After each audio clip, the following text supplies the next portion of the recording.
Today's featured topic is the Movement for a People's Party. Movement for a People's Party was founded in 2016 with the goal of drafting Bernie to run independently of the Democrats for the 2020 election. That, of course, didn't work, and over the past couple years, they've been switching gears to looking beyond the 2020 election. MPP held a major online event last weekend, the People's Convention, which has well over 500,000 views now across platforms. They had 400,000 total views by the end of the live stream. Over 100,000 people have signed up, and there's a lot of buzz around social media for the new party. I want to link you to a couple other people's videos on the People's Party to learn more. One is the Humanist Report by Mike Figueredo, and take a listen, and then you can follow the link to hear all of Mike's commentary, but I'll just play this piece and a bit at the end where he's got short clips of a few of the various speakers.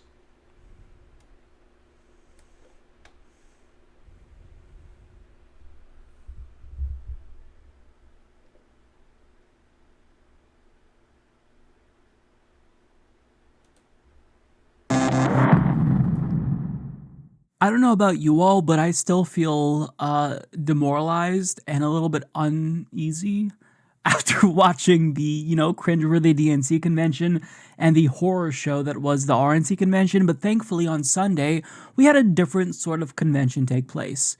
The Movement for a People's Party held their People's Convention, and this is what I want to see. It featured prominent speakers such as the great Colin West, Nina Turner, Marianne Williamson, Mike Reinoehl, and the list goes on. Basically, the goal of this was to bring people together to create a new People's Party, an alternative to the two-party duopoly that we see that very clearly isn't doing an adequate job at representing us. Now, 85,000 people actually signed up to support this. So it's nice to see a lot of people kind of coalesce around this one big idea of, hey, the two-party system isn't working out, so let's subvert that and create our own thing. Now,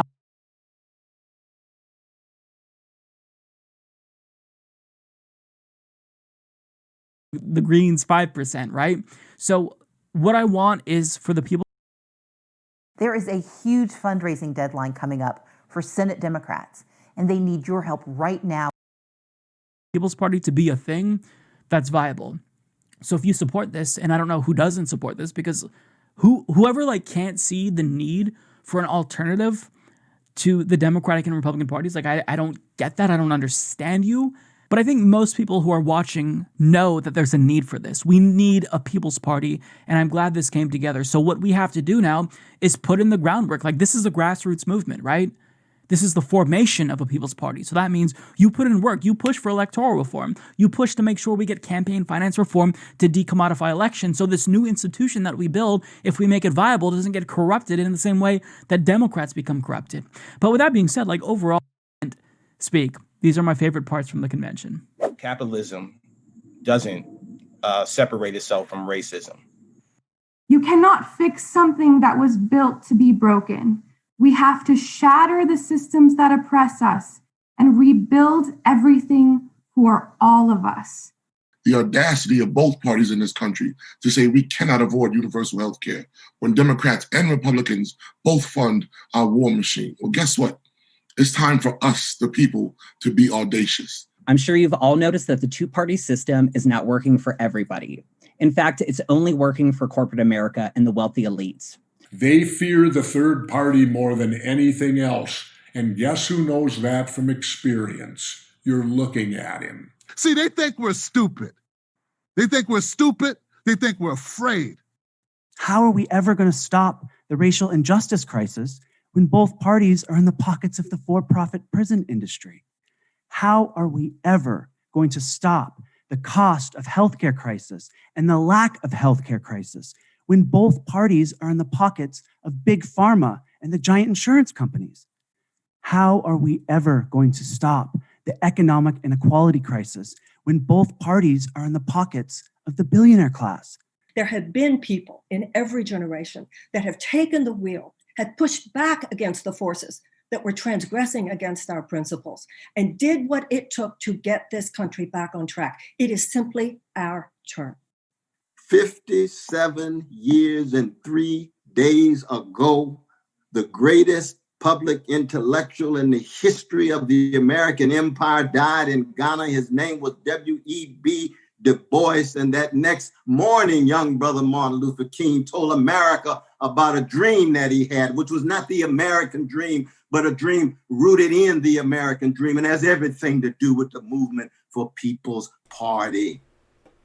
Because what we're talking about here is a people who muster the wherewithal, who have not just the courage, but the fortitude to fructify. And by fructify, I mean to generate the fruits of truth-telling, to generate the truth of justice-seeking, to generate the truth of kindness and sweetness and gentleness in how we relate to each other, but with a steel spine when it comes to bearing witness in the face of oppression. All right, and I'll pause there because I want to play a couple of specific parts of Senator Nina Turner's convention speech. And that starts with a poem. As I was listening to folks, two people came to mind. One was Marvin Gaye, What's Going On?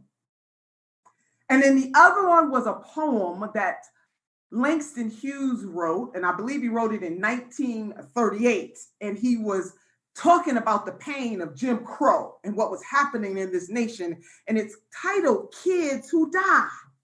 And I just want you, just wrap your mind around this just for a moment. Can we just take a moment? Because it is as if Brother Langston Hughes is talking about this very moment. See, I'm full right now. This is Sunday, and I am feeling all kinds of spiritual waves right now. Kids who die. This is for the kids who die. Black and white, for kids will die, certainly. The old and the rich will live on a while, as always, eating blood and gold, letting kids die. Kids will die in the swamps of Mississippi, organizing sharecroppers. Kids will die in the streets of Chicago, organizing workers. Kids will die in the orange groves of California, telling others to get together. Whites and Filipinos, Negroes and Mexicans, all kinds of kids will die who don't believe in lies and bribes and contentment and a lousy peace. Hello, somebody. See, this poem encapsulates this very moment. Brother Langston Hughes is talking about this very moment. I hope you caught what he said. He said, telling others to get together, whites and Filipinos, Negroes and Mexicans, all kinds of kids will die who don't believe in lies and bribes and contentment and a lousy peace. That is what the movement for a People's Party is all about. We don't believe in the lies and the bribes and the contentment and a lousy peace.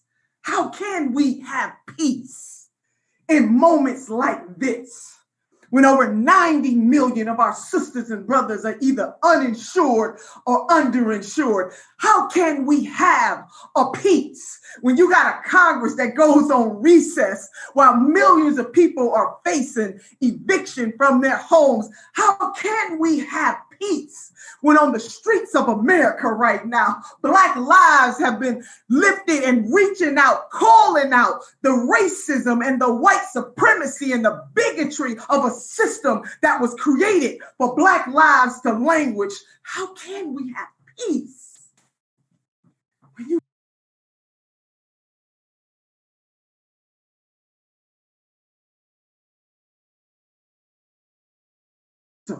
the racist, bigoted system The system that oppresses the poor.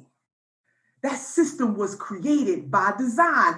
It didn't happen by accident. It was on purpose. And on purpose, we the people can turn this thing around. So we got some dragons to slay, baby. We got to slay the dragons of neo-fascism. As Dr. West said, the gangster in the White House, he must go. There is no doubt about it. He must go. And I agree with Dr. West that people are coming at this at all angles. I get it. See, I'm not a boat shamer. I'll leave that for the professionals. Hello, somebody. I'm just old fashioned, and I just believe that folks who are running for office ought to earn the vote. And how do you earn the vote? You don't earn it by doing the same old, same old. You earn that vote by giving people a vision. See, you got to have a vision that provides provision for the people. It is our money. It is our government. And so you got folks sitting up there talking about what we cannot have with our money, what we cannot have with our government, it's a lack of vision. So it is time out for playing games. There is no more time for playing games. But we're not going for a lousy peace.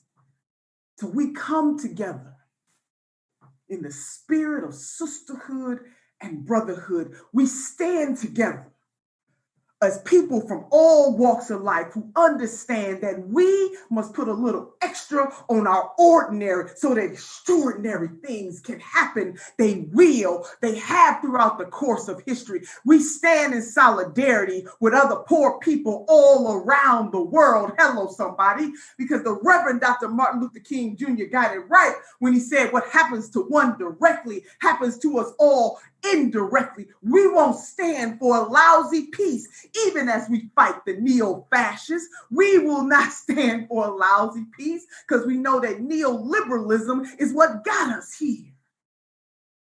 And so on purpose, we're going to put a little extra on our ordinary so that those extraordinary things can happen, and we are going to lift and we are going to rise together. And listen, brothers and sisters, we're going to win some and we're going to lose some, but people are going to know this, that we are in this fight for life, for liberty, and everybody's pursuit of happiness. We will not fall for a lousy peace.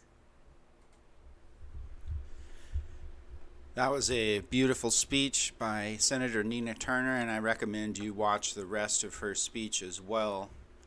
Next, I'd like to move back to Cornel West for just a moment. I wanted to play actually the end of his speech, and you can go follow the link to watch the rest of it.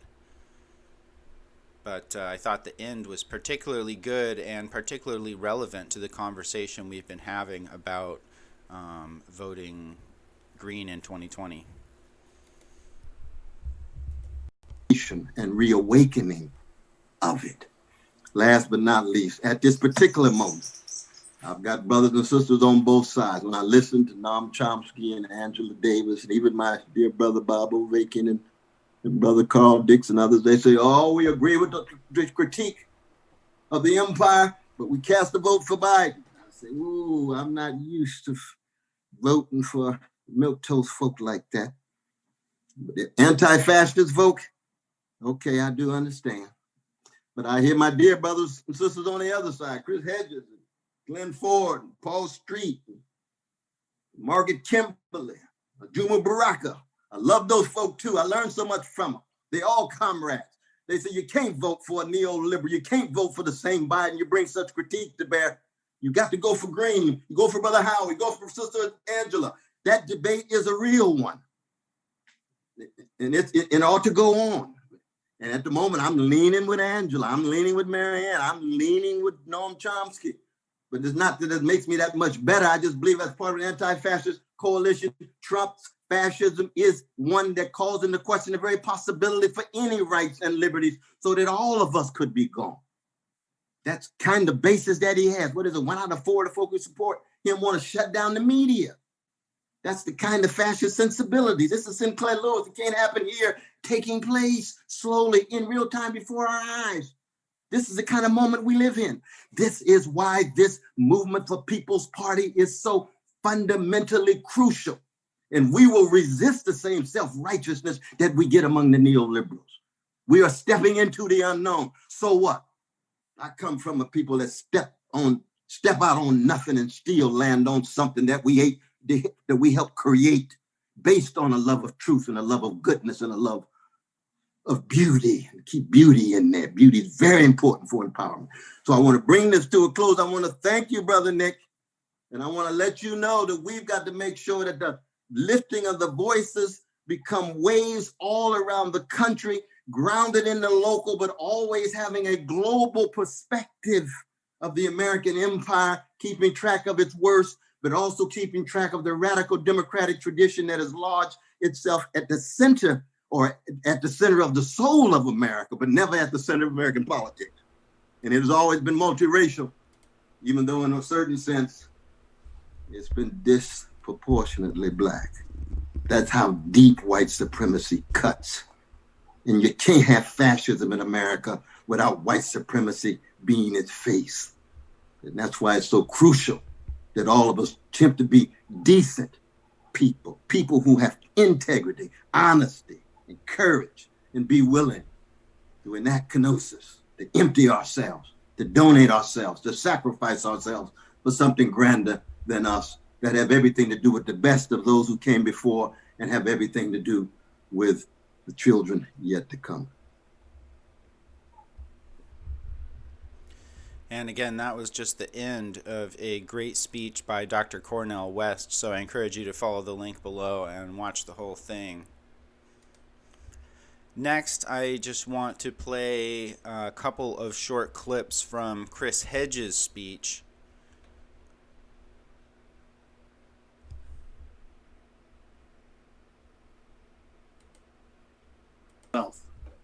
It is impossible to work within the system to shatter the hegemony of oligarchic power or institute meaningful reform.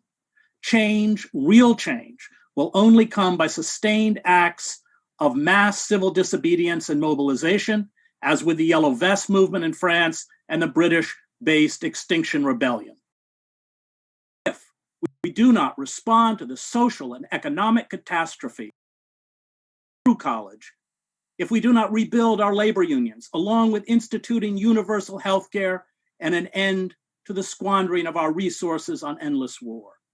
Yes, we need new radical parties, which is why I'm here today.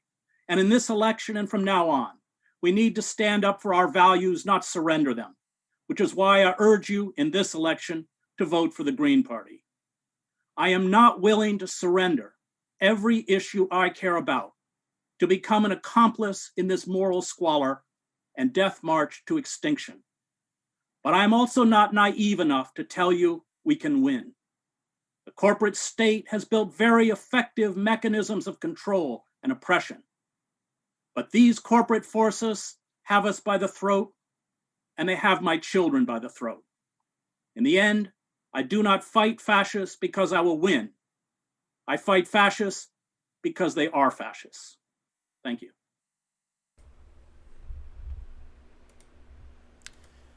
That is an excellent message by Chris Hedges there. And again, that was just a couple of short clips, so you can follow the link to watch his whole speech.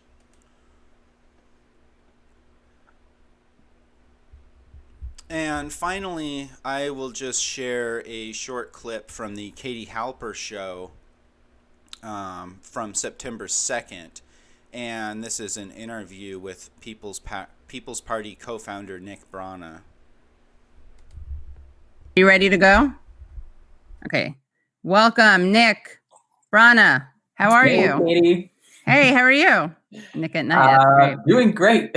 Great. a mix of ecstatic and exhausted and thrilled. But yeah, doing great. Good to see you. You too. We had Marianne Williamson on Sunday, right after the People's Convention, and people were mad at me for not covering it because it's true, I was derelict, but I saw some very inspiring videos, and I think I thought it was going on for many days, because if it were in real life, it probably would have, but things in Zoom get a little collapsed and compressed. But tell us what you guys achieved and what happened. And was it a historic moment? Geez, I hope so.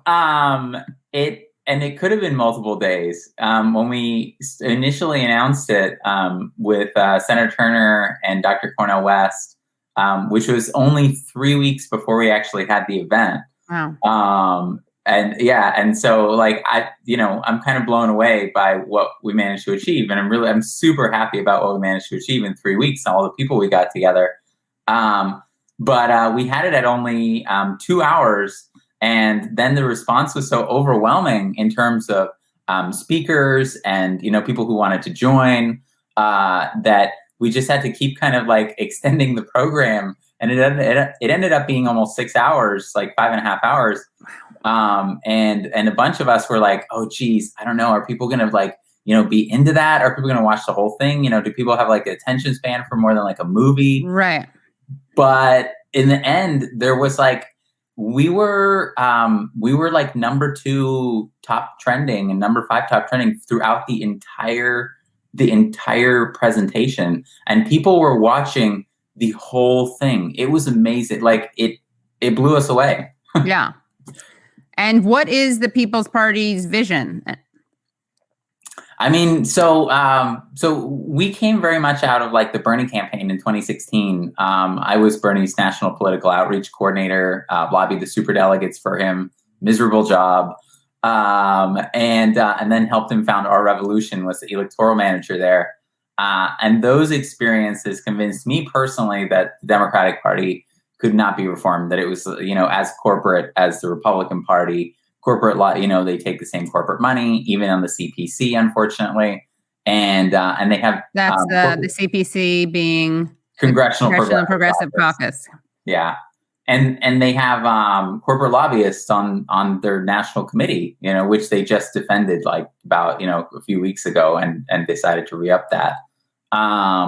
And so I got together with some other Bernie volunteers and staff and delegates, and we all said, there's a majority of Americans now that are calling for a major new party, and we think that's exactly the direction that we should go. Things like this are working in other countries, like in Europe and in Latin America.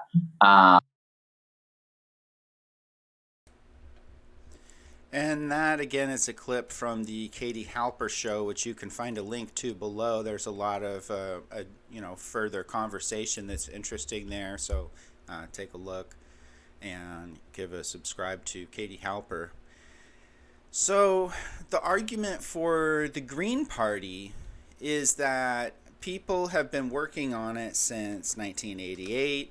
And, that, of course, includes the current presidential nominee, Howie Hawkins, and all of that work isn't for nothing. It's a lot of work building ballot access and building name recognition, and the Green Party has in fact won.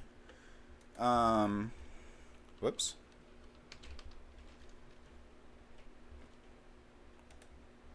Clicked the wrong address there. This is the peoplesparty.org webpage.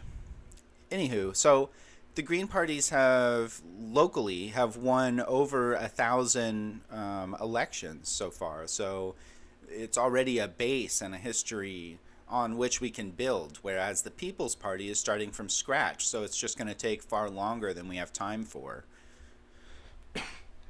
The People's Party counter-argument is that with the number of people they hope to reach as a mass movement party, the ballot access issues and other problems will be relatively easy to overcome.